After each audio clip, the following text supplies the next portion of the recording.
GPT-5.6 is an incredible model, but it's also incredible at burning through people's rate limits. It used to be really hard to hit 5-hour limits on GPT-5.5, even X-high. Now at 5.6 Sol, it's draining super fast, even on medium reasoning. I've already burned through 3 5-hour limits. Seriously, this has to stop. I've now set 5.6 from high to medium, not fast mode, and I'm still burning through my rates at an insane rate. My 5 hours are almost gone again. I've hit the limits every single time since Sol was released, and I don't think I ever hit it with 5.5. Bruh, I've waxed a weekly and a half on one message in X-high. With GPT 5.5 on the $100 plan, I could barely use up my quota. Now, one small PR with 5.6 Sol consumes about half of my 5-hour limit. Not gonna lie, GPT 5.6 Sol is great and all, but the usage drain is whack. Used to be able to work consistently all day with 5.5 on X-high. Now I can't even get through a single 3-hour session without hitting limits. Whack. Not good for long-term work.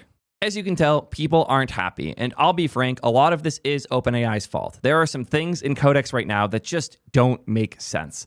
I want to do my best to help you guys out, to make sure you can get the most out of 5.6 without hitting these limits. I made a bunch of these changes myself, and I've actually noticed the quality of outputs going up, while also using as little as a fourth or a fifth as many tokens as I was before. I took the time to write an article sharing my advice here, but since then, quite a bit has changed, even though it's been 24 hours.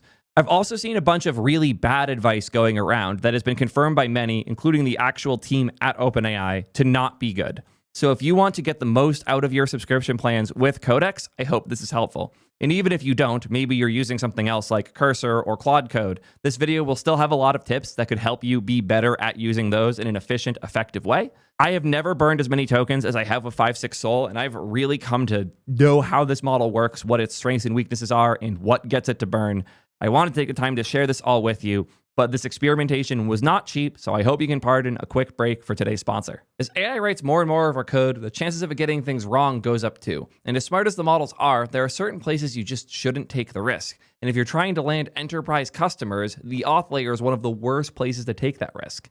That's why WorkOS has always been a great option. They really understand enterprise and they don't compromise on the developer experience to get there. They have really good SDKs, really good integrations, really good docs, and everything else you need to set up your apps in a great way. They also give you up to 1 million users for free, which is just insane, and I can't imagine many of us having that problem. I wish I had enough users to hit the limits and need to pay money, but I don't, so it's a really generous offer. But nowadays, users aren't your only users. Your users have agents. How are those agents going to auth? And if a company like Microsoft wants their agents to use your service, how are they going to get in? WorkOS is one of the few companies thinking about this, which is why they partnered with many others to build AuthMD.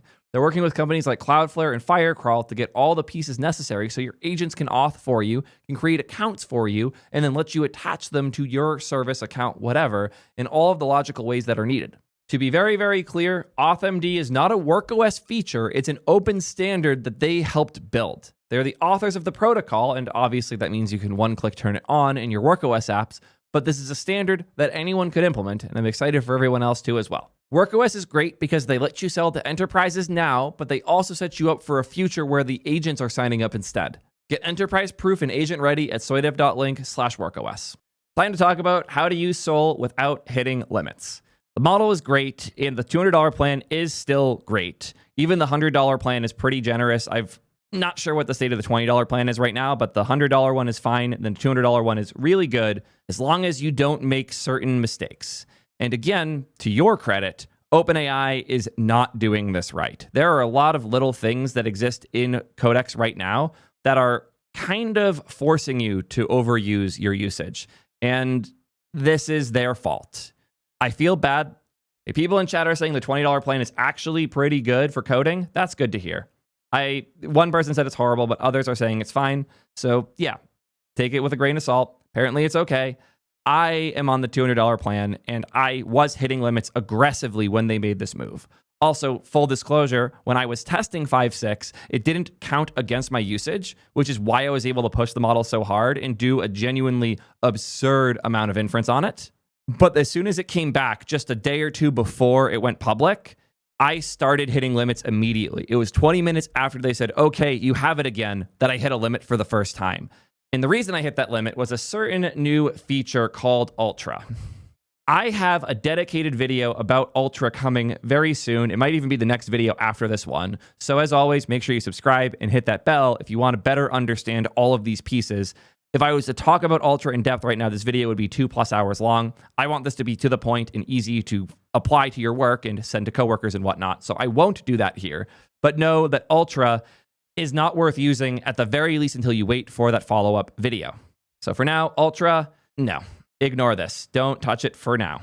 This might change in the future. I am hopeful that it will. But for now, Ultra is best avoided, not used. With Ultra out of the way, I do want to talk about a thing that just changed because it's quite important. OpenAI is aware of the issues. I've been working with them a bunch on getting these things fixed. Hopefully more of them are fixed before this video is live. Probably not too many though. We'll still have useful tips long term, but I want to give you guys context on where things are at the moment of filming. Theo posted this morning the following update, which is very relevant to what we're talking about here. The last 48 hours of Codex and ChatGPT work have been intense. There's 3 important updates. First is that they've temporarily removed the 5-hour usage limits for all Plus, Business, and Pro plans. If you're not familiar, your sub is broken up into 2 limits. You have a 5-hour limit that resets every 5 hours, starting from when you send a message. So let's say you do a bunch of work at the start of the day. You start at 9 a.m. You have a limit to how much you can use between 9 a.m. and 2 p.m. And then let's say you hit that limit at 1 p.m. You have an hour until you can use it again. But if you don't start until 3, the next 5-hour limit doesn't start until 3 o'clock. One of the tricks I have is I have a cron job running that does something every 5 hours so that I'm always burning one of those 5-hour limits. It uses a very small model with a really simple like, hello, hi, prompt. But now you don't have to, at least in the interim, because the 5-hour limit is gone for now. The weekly limit is the one to be scared about. The weekly limit is equal to roughly 4 or 5 of the 5-hour limits. So if you go hard enough to max out the 5-hour limit 4+ times, you will hit the weekly limit. Weekly is the only one applying right now, which is good because the 5-hour limits were a little too easy to hit, but it's bad because if you accidentally ran an ultra fast run that is way heavier than expected, the 5-hour limit would have stopped it before it used more than 25% of your weekly. Now it won't. So it's possible to run one prompt and blow through your whole weekly limit. I'm tempted to do it as an example and then burn a reset, but I'm hoarding my resets. I'll be real, guys. So with all of this known, let's go through the rest here. The second point he made is rolling out changes that will make 5.6 Sol more efficient across the board, and it will be reflected in less usage being used so it can take you further. Exact impact to be quantified and shared. Still working on that there. And his most excited point here is that they have 6 million active users and they're about to land a usage reset. That one already landed. So as was established prior, they got rid of the 5-hour for now, and we just have the weekly limit. I fired one prompt off before streaming, so I don't have much used here yet, but I'll probably burn through this in the next day or two, and I'll be sure to share how, why, and what I'm doing to minimize and maximize usage. With all of this established, it's time to give practical advice. Part of how I want to think about this is with 5.5 versus 5.6. When 5.5 came out, I was far from the biggest fan. I saw how capable it could be, but I didn't love using it because it felt like it would just lose track of what I was doing. It was really easy to screw up its context. If it read the wrong file and had something in its history, it would fixate on that instead of doing what I asked it to do.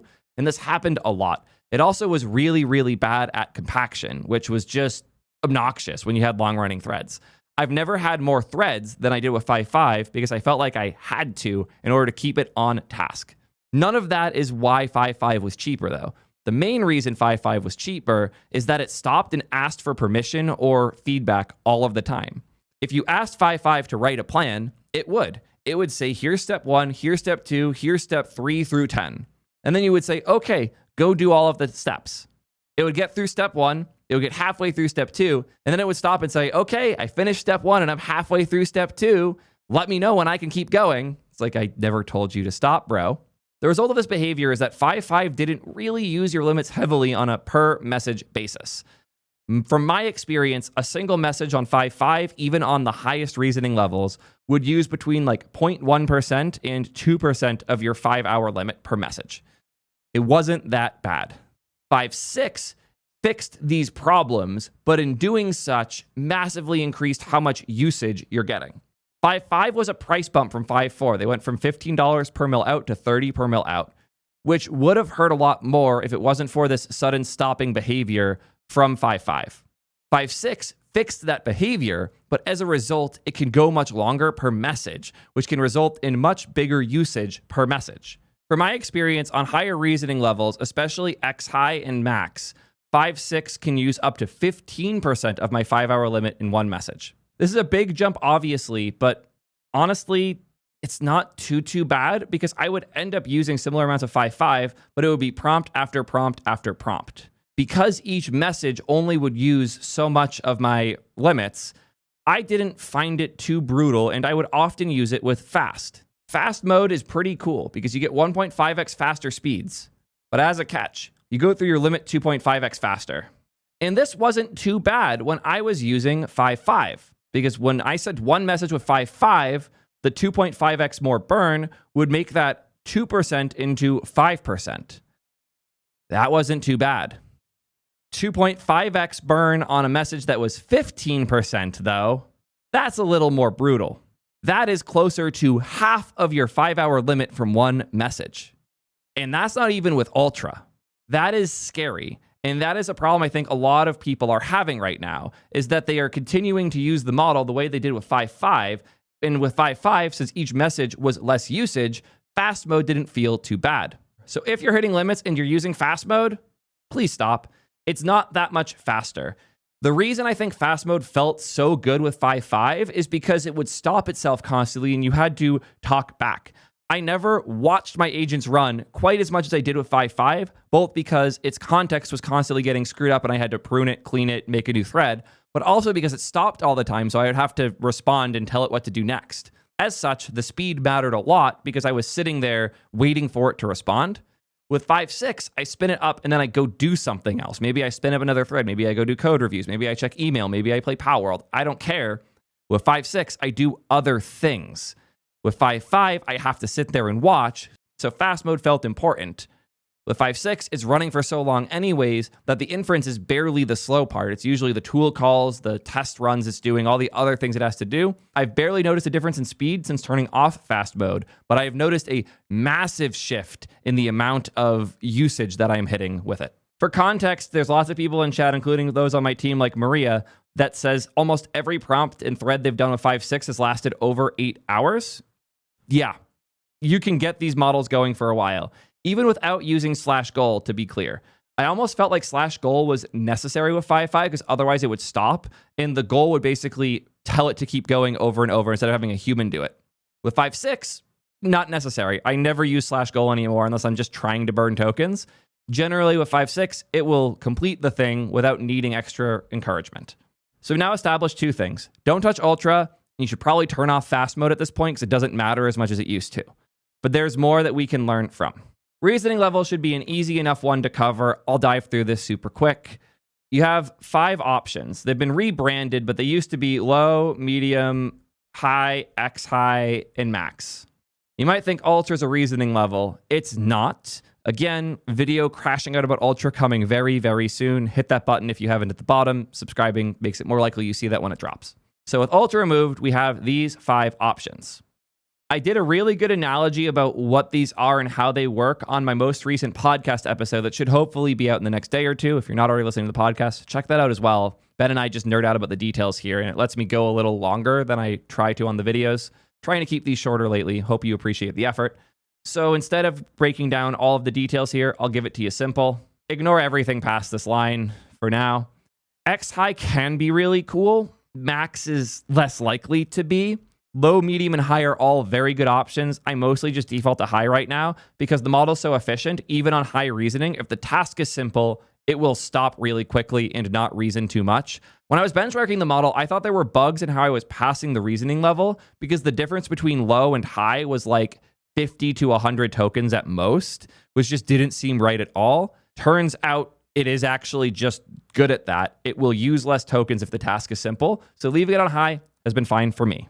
I do want to look at the numbers quick, though. So let's do that with Deep SWE. This is my favorite code benchmark right now. Very much subject to change eventually. I'll throw in Fable for a comparison here. So with GPT 5.6 Sol, on low, you score 45%, and in this bench, it costs $1 per task. Medium bumps all the way from a 45% to a 61% for $1.86 per task. And then high bumps you up to a 69. Nice. Which puts you neck and neck with Fable on this benchmark, which gets a 70. But the cost is $3.47 per task versus Fable at the same score being $13 per task. So that is super efficient. All three of these are meaningful jumps in score. You get from a 45% on low to a 61 on medium to a 69 on high. But then we see the next two levels, like X high, which goes from a 69, nice, to a 71, less nice, but also bumps the price meaningfully, going from 347 to 470 per task. And while we're not paying API rates when we use it through the subscription, the API rates are a good measure of what you're burning. So yeah, that's not great. And then when we bump up to max, the price doubles to $8.39 for an additional 2 percentage points. I don't think that's good. Medium is $1.86 and gets a 61. Max is $8.39 and gets a 73. And again, high is $3.47 for 69%. That's a more than double cost for a 4 percentage bump. Not worth it. Just stick with high. If you disagree, that's fine. I just hope you have the budget to handle your disagreement there. And for full transparency, there are other benches that have shown different numbers. For example, in Cursor Bench, high only scored a 63.5 and max scored a 67.2. And the price gap there was 279 to 569. So it wasn't quite a doubling of price, and it was a much more meaningful percentage bump. So this will depend on the work you're doing.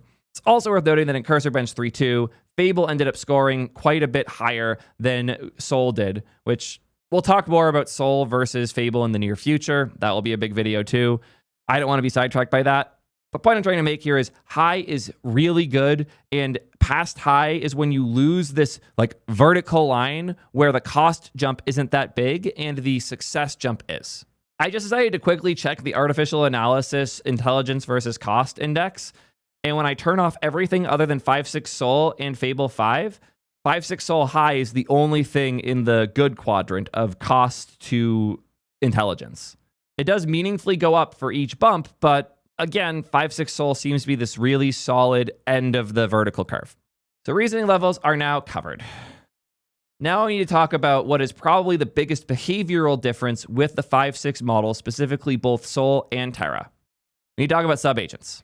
There's a lot of different ways to implement subagents, but you generally need a tool that allows for your main top-level agent to spin up other work for other agents to complete. I could say that Codex's implementation of subagents isn't good, but that wouldn't be fair because they have two implementations of subagents called V1 and V2, and they're both not good. I have a lot to say about that. Again, the Ultra video will go more in depth there. I will resist the urge to crash out hard about it. But what I will say with relatively high confidence is use with caution. There's a problem, though. You might want to use subagents with caution, but 5.6 was trained to use them with less caution.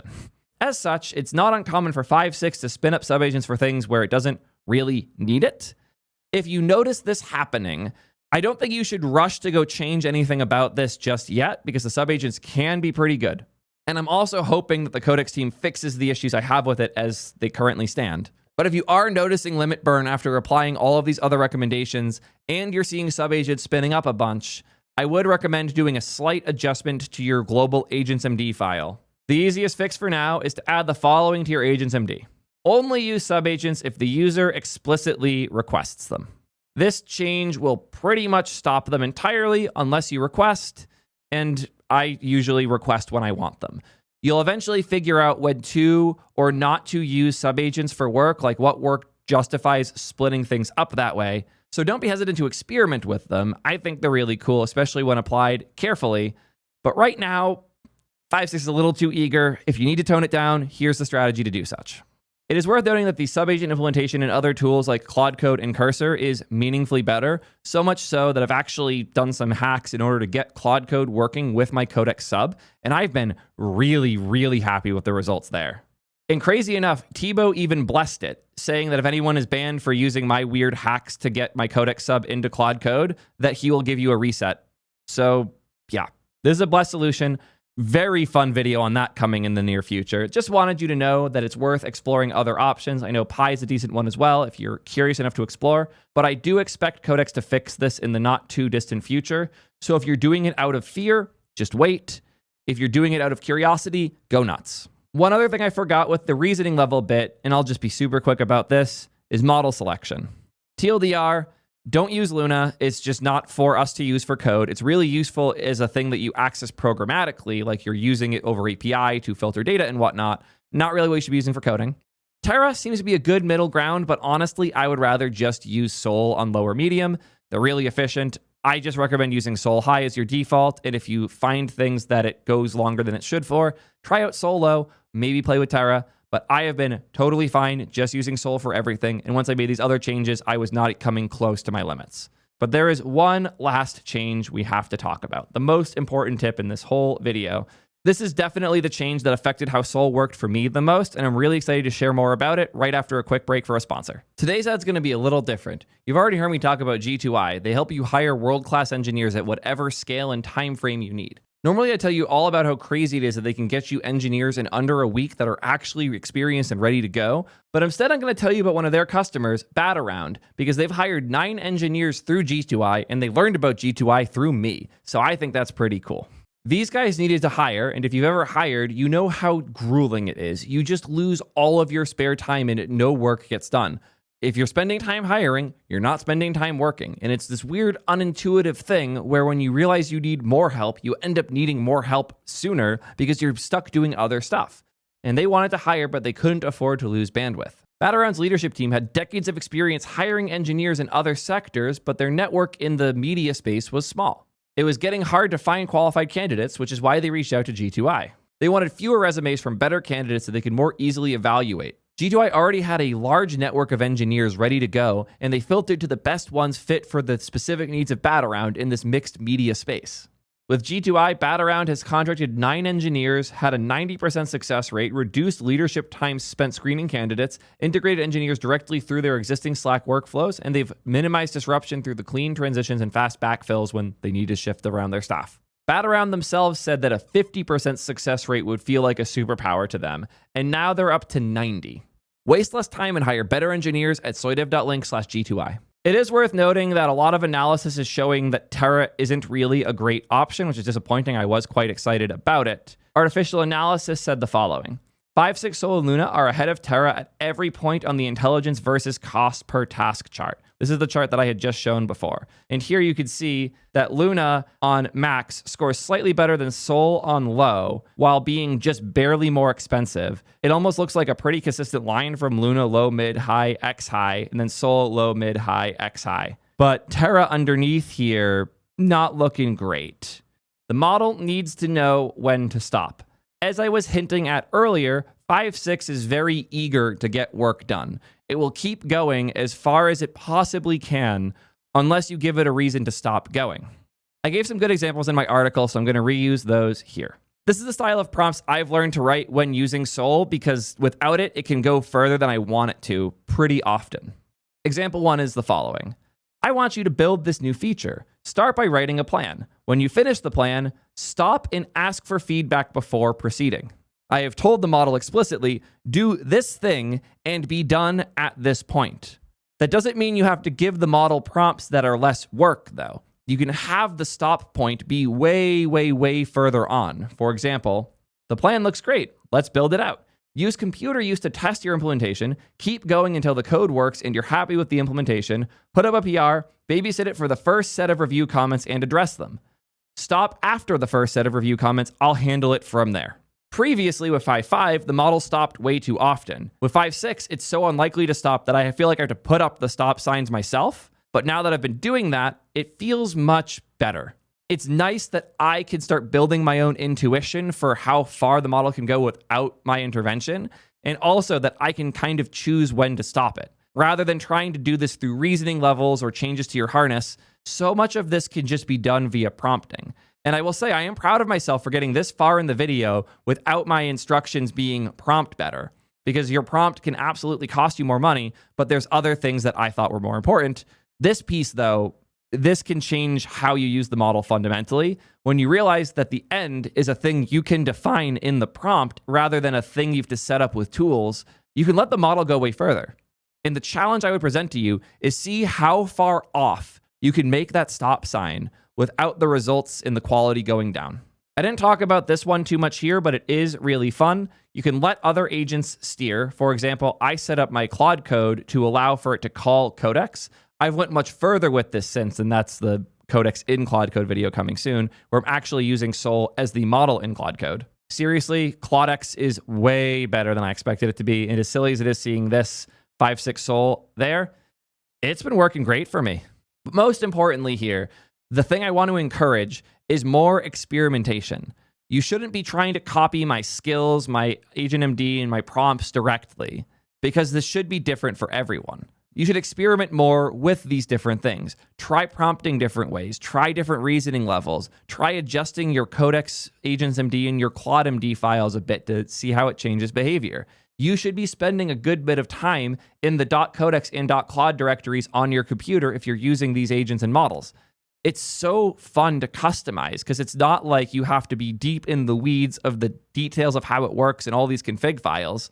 It's a markdown file, and changes to that can fundamentally change the experience that you're having. And the more you move things around, the more you channel our inner Dan Abramov to experiment and shift until things feel the way you want them to, and have your own feelings change in the process. That's what's going to give you the best experience using these things. If you blindly follow my recommendations, or you go set up somebody else's recommendations, like you install any of the oh my whatevers, you're never going to learn what does and doesn't work, and you're going to be limited by the creativity of someone else. Go play with it yourself. I don't have a bunch of other people's skills and things installed. I just dick around and change things and read the traces from my agents when they don't do what I expect and make adjustments until they do. I am currently deep in the process of rewriting my AgentsMD, and this is all by hand. Not a line of this was LLM generated, and I think that is one of the best places to take the time, because you'll be amazed how much these things can change how the model feels to use. What I'm trying to say is that you need to stop looking for someone else's solutions on a shelf for you to buy, copy, paste, and hope for the best. You should use resources like this video and like these other examples people have as inspiration to get it the way you want yourself. I mentioned at the start that I've been seeing some bad advice. This is probably the worst one. While I don't trust OpenAI to configure everything perfectly in Codex for us, they absolutely covered the context windows themselves just fine. I've seen a lot of people making recommendations like this, specifying that you should limit the context window and when it auto-compacts manually inside of your config. Don't do this. The model was trained on specific levels of compaction in tools like Codex. This is going to make the model dumber, and it's not going to save you any money. If anything, it's going to cause compaction to happen more than it should, and compaction is expensive. Theo jumped in and said as much. This is not correct. Do not do this if you do not understand exactly what you're doing. We do not charge extra above 270K context, and the context threshold has been tuned for 5.6 Sol to be perfect with a default limit. It is. Trust him. Don't just blindly follow random advice on Twitter. At the very least, make sure the people giving the advice aren't getting their advice countered by people at OpenAI. I hate filming live sometimes because literally right after I finished that part and was ready to go offline, Theo tweeted the following. We've landed inference optimizations to make it cheaper to run. It's going to be 10% savings. Cool. Awesome. They also noticed that changing the context size limit in the product to 372K up from 272K resulted in more usage being charged than intended. This means that their usage tracking was broken, even though they planned to let this stay. They've temporarily reverted to 272K and will roll back in the days to come. This should be a big change in how fast your usage drains. Cool. Awesome. Stupid that we're here, but here we are. They confirmed that the leaks around juice values being changed were true, but they've been reverted since. And they also call out that there's been more use of multi-agent than intended in high and X high reasoning efforts, and they're fixing it going forward, also fixing small other things they noticed with auto review where they can be more efficient. Reporting on the fly is annoying, but you now have the additional context. That all said, every piece of advice I gave in this is still true, so don't think this means my advice is invalid. Just know that this is a moving target. Best practices are still best practices. One more point in favor of lower reasoning levels. The open code folks are obsessed with 5.6. They barely even use Fable. They like 5.6 so much. They like it so much that most of OpenAI has been promoting their posts throughout. I assume they were probably using it on higher reasoning levels because who wouldn't initially? They hit an issue though, one that I've hit when I was testing these things over API. They changed the key in the JSON for reasoning levels at some point, and a lot of tools don't pass through reasoning level properly. I ran into this a lot during benchmarking. Turns out OpenCode did too, and during all of their usage, a month of usage, they realized that they had it misconfigured to always use medium, even though they thought they were using X high or other levels. And despite that, the whole team agreed it was their favorite model. Definitely an endorsement for medium as the default. So if you do like open code and or you trust the open code team, they have confirmed medium is incredible. Medium and high are both really, really good options. So go play, go configure, go customize, and see what you can do. I have a feeling you'll be surprised. Keep playing and keep prompting. And until next time, peace nerds.